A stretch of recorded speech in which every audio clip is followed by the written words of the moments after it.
The tax-free savings account is one of the most powerful tools in retirement, yet many Canadians don't use it correctly, resulting in unnecessary taxes that can add up to hundreds of thousands of dollars. So in this video, I'll walk through a few key strategies using our financial planning software to show you exactly how to maximize your TFSA in retirement and make the most of its tax-free benefits.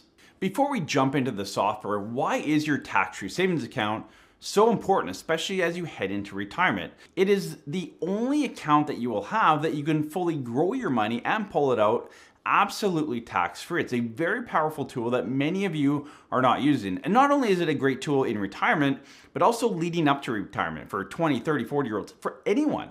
It's a powerful tool. So make sure you're utilizing that tax-free savings account. Now, for most of us, when we think about retirement, we're thinking about Canadian pension plan, old age security, RSPs, maybe a pension at work.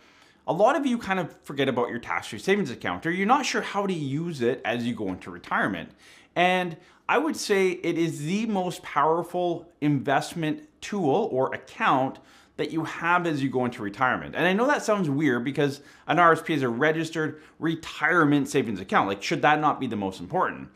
But the reality is your tax-free savings account will create the most flexibility, allow you to create a lot of tax strategy, and create a bit of a buffer, which again, I'll break down here in the software to show you what that actually means. The other benefit with the tax-free savings account, especially as you walk through retirement, is there's no mandate on how much you have to pull out of that account. Unlike your RSP, where you have to convert it to a RIF in the year you turn 71, and you have to start drawing money out in the year that you're 72, there's caps, there's numbers, there's things you have to do with those accounts, and you're forced, you lose control of it. The tax-free savings account, you keep full control of that account until the day you pass away. So let's jump into the software. Now, I want to highlight three main things as we go into the software and look at a few different scenarios. So using our software, I want to show you how to create flexibility in your plan. I want to show you how to utilize your TFSA as a lever account, and I'll explain that here in a second. And I also want to make sure you're utilizing your TFSA to create a more efficient tax-free estate.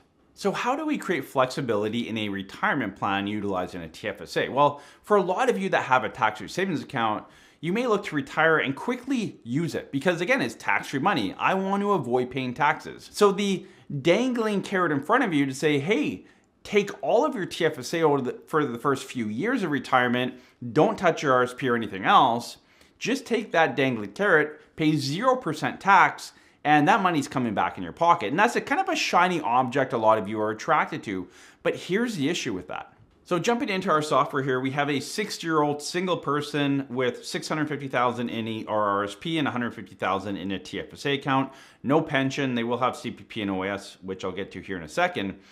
But we can see here, this scenario shows, again, I've left CPP and old age security at 65. That's not the point of this video on timing and when to take it. I leave it at 65 for all the scenarios to show an apples to apples. But what we've done here is basically take a small amount out of the RRSP on an annual basis, but the big chunk comes out of the TFSA account. And you can see here under tax rates, both the marginal and effective tax rate is 0 for 5 years. It's 0 tax. Again, there's 1, 2, 3, 4 years of 0 tax. And again, a lot of you will get attracted to this saying, well, that seems like a no-brainer, so why don't we jump into that, pay no tax, put more money back in our pocket, and kind of push the tax bill down the road a little bit. Now, one caveat to this, because I know a lot of you are already writing the comments, says, yeah, this is great because I may get some GIS, some guaranteed income supplement. Now, again, remember that's tied to old age security, so that wouldn't apply here. So I just want to highlight that before you jump in and write that comment. So a few of the numbers that I want to highlight on here are, first off, the after-tax income. So in this scenario, I have the client, John, again, single 60-year-old, 650 RSP, 150 TFSA. With this drawdown strategy, CPP OAS at 65, he's able to take just over $48,000 after tax adjusted to inflation. So about $4,000 a month, which is not bad in retirement. Now, one thing I've added in here, and I want to highlight the issue with drawing down that TFSA early. You can see after 5 years, John no longer has a tax-free savings account. The only account he has is an RSP or a RIF that he's able to draw out of. Well, what happens if John needs a new vehicle or a new roof or any type of larger one-time expense down the road? How is he going to fund that? And how does he avoid a huge tax bill? So you can see here I've put in an additional expensive vehicle worth $40,000 in today's dollars, but I've mapped it out that he needs to buy that at age 75. So his current vehicle is new, he's good there, 15 years, but he will need that new one before end of life. $40,000 in future dollars is just shy of $58,000. And you can see the full amount has to be drawn out of his RIF account. And it actually drives up a few issues here. So it drives up his taxable income to $162,000. His tax bill goes from just under $10,000 up to almost $35,000 that year.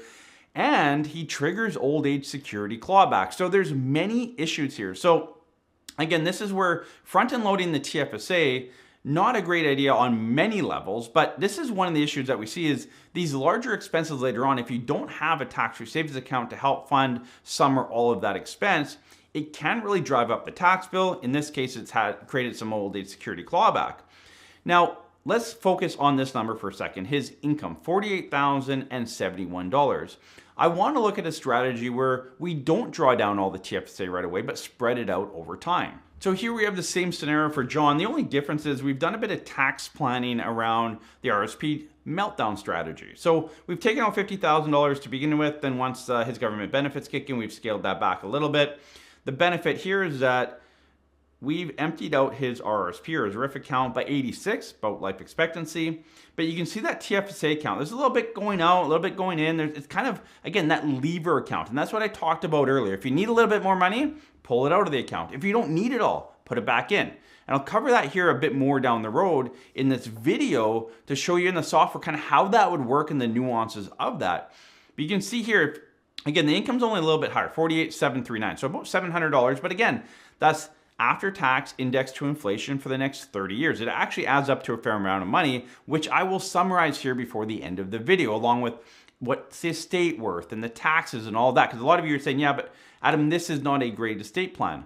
It is, and I'll show you that here in a second. Another thing I want to highlight here is you can see that car purchase at age 75, $58,000 coming out. It's all coming out of his tax-free savings account. You can see his tax bill has not gone up. You can see there's no old age security clawback because he still has a well-funded TFSA account. So not only has he received more income annually to enjoy life, enjoy retirement, he's also created a bit of a buffer with, drawing out that TFSA account in a better manner and front-end loading a little bit that RSP to create some tax strategy. And you might think, well, Adam, we're now paying that for first 4 years. Before I was paying no tax. And now I'm paying tax. Like there's no way that this is a better plan. Again, I'll jump into the taxes, estate planning, all of that here in a second and do an apples to apples comparison. But yes, you can see the after tax. So what I care about for our clients is obviously paying less money, but if we can get more money after tax in your pocket, that is the overall net benefit we're looking to do, which he's able to do here. So if we jump back to this first illustration where he's paying no tax up front, like zero tax for a few years and then tax beyond that, we can see his total tax bill to age 90 is $298,000. That's the total amount of tax between both federal and provincial that he'll pay over his lifetime in retirement. If we go to the tax planning scenario, which again, he's paying tax in those first 4 years, it's just spread out in a more optimal plan here, we can see the total tax bill is $214,000. Like that's a massive, massive difference in tax. Again, we care about how much tax you pay, but it's the after-tax money, the actual dollars you have in your pocket. But again, it's more in this scenario and he's paying less tax. That's a huge benefit on both ends of it. So that's where you can see the tax-free savings account is a very flexible account. It can really buffer those larger expenses down the road. It can help you pay less tax. There are certain strategies and ways to draw down both your RSP and other accounts, but especially your TFSA and how to utilize it within your other cash flow needs within the accounts. Again, we got to make everything work together. The more you look at each account in a silo, the more you're probably going to give to CRA along the way. And we all want to pay less. So we need to start making all of those assets kind of work together and come together in an optimal plan. Now let's jump back to the lever account. And the lever account again is if you need a little bit more money, you pull it out of there. If you don't need as much, you leave it back into there. And a TFSA is a great lever account. If you have a non-registered investment account as well as a TFSA, it could be your non-registered account as well, depending on the structure and tax liability and all of that. But in this video, let's focus on the TFSA because that's the majority of you. You have an RSP and maybe you have a TFSA that we want to fund and use as a lever account. And so I want to show you in the software how this could work for you. Like, how does it play out in real time in retirement, and how we see it with clients and how it should work for you as you work through your plan with your financial planner. So just to refresh here, we can see the tax-free savings account for the first 5 years or so. We're pulling out $5,000, $6,000, $8,000, $9,000, $10,000. So there's a number coming out of there, a few $1,000s up to $10,000 on an annual basis. But again, what if John doesn't need all $48,000? Let's show you that, and this is how that lever account works. So in this scenario, John's only spent $40,000 a year, and he hasn't needed all the money. Now, we can see that not only have we not pulled out money out of the TFSA, but we've still stayed on track with the RSP drawdown, and it's actually given us a little bit more money. So we not only did not draw out the $5,000, but now we have extra. So we've actually been topping up the TFSA a little bit. Again, that lever account, I don't need all $48,000, so I'm going to not only not pull money out of the TFSA, but I have extra that I needed to draw out of my RIF account as part of the tax income plan. So I'm going to put that money back into my TFSA and continue to let that grow on a tax-free basis. And that's a huge piece a lot of you are missing. Just because you don't need all that money out of your RIF account, it might make sense from a tax standpoint to actually pull more than you need, take that and top up your TFSA, whether it's fully topping it up for the contribution room that year or just a little bit. Now remember, when you use your TFSA as a lever account, there are limits on how much you can put into your TFSA. So make sure you understand those limits. I'm not going to break that down in this video, but there are limits to how much you can put in. If you pull money out, you don't get that contribution room back until the following calendar year.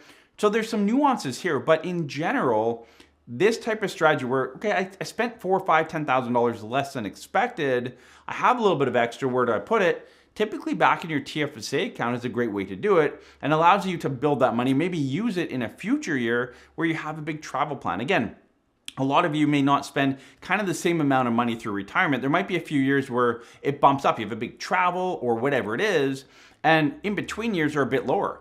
So this is very realistic what we're looking at here on how you're probably going to live your retirement. One of the other huge benefits with a tax-free savings account is your estate planning. Now I get it. You might be one of those people who says, Adam, I'm dying with zero. I don't even care about my estate. But for the reality for most of you, you either do care about your estate, or maybe your plan is to die with zero, but no one has that watch that's going to tell us when we're going to pass away. It would be nice maybe for some of us, but we don't have that watch. So you don't know when you're going to die. So it's impossible to die with zero, which means that hopefully you die with something so you don't live on the street at the last few days or years or months or whatever it is of your life. So if you have something left, I assume you want to give it to kids, loved ones, family, charities versus CRA. Like there's two options you can give it to. People you want to, or organizations that you want to give it to, or CRA. And if you do nothing, a lot of that money will go to CRA. If you draw down your TFSA early, a lot of that money will go to CRA. So again, if you want to look at proper estate planning, it also is benefited from this type of strategy. So not only have you received more money, you've paid less tax, you've been able to buffer your plan for those larger expenses, but you've also created a better estate planning situation for yourself and for your loved ones or charities that you care about. So let's jump back to the very first example where we were drawing down our TFSA a bit more aggressively. Only spending, you can see here, I've left it at $40,000 a year because I want to build up a bit of an estate. I don't want to burn down all the money that they've saved up, and show you the impact that it has. Now, in this case, we're burning down the TFSA, RSP as needed, and then actually later on in life, we actually have a little bit more money, so we start building up that TFSA again. So that's what it will look like. But again, estate before tax and tax on estate, you can see in the very bottom there, and I'll highlight that here in a second, John has over $250,000 in estate tax at age 90. Not a great situation to be in. If we go back to the same scenario, but again, look at planning. So again, the RSP meltdown, utilizing the TFSA a bit more efficiently, we can see because the TFSA is being grown over time, the RSP is dwindled by age 86. We can see here by the time that he's 85 years old, there's essentially no estate tax. So a much better position. Again, that's estate tax, but what's the actual estate worth? Let's do a comparison.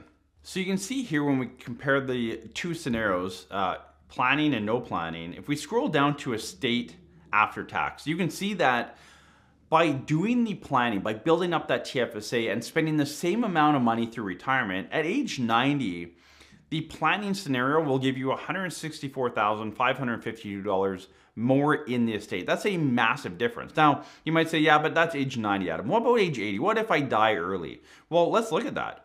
If you die early, your estate, look at that. It's actually almost $208,000 more. So this is where you look at, you can grab kind of any number. Let's go to age 70 and see what that looks like. And so this is what you want to do with your financial planner.